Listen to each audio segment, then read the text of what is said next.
Opozita e drejtuar nga Sali Berisha do të zbresë në protestë kombëtare në Tiranë me 24 janar, duke shënuar ato që Krye Demokrate ka cilësuar si betejë pakthim deri në qeveri teknike.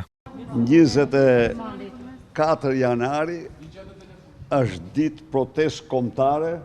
Qëllimin e ka të qartë, por Sali Berisha përjashton çdo skenar dhune për të marrë pushtetin.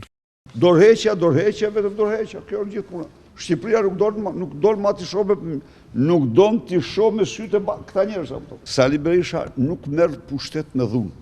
Partive më të vogla opozitare që kanë refuzuar më herët takimet me Partinë Demokratike, Berisha u ala sërish derën e hapur për t'u bashkuar asaj që ai cilëson front opozitar. Prova do të jetë në bulevard.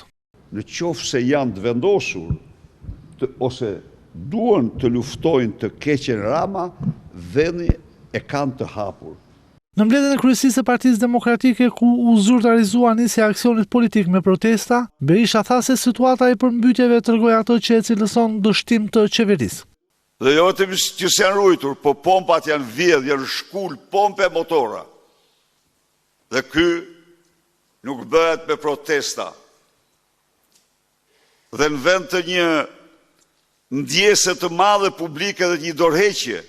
Opozitarët mësuan këtë të shtunë ditën kur janë thirrur në protestë, ndërsa orën e tubimit para godinës së kryeministrisë do ta mësojnë në ditët në vijim.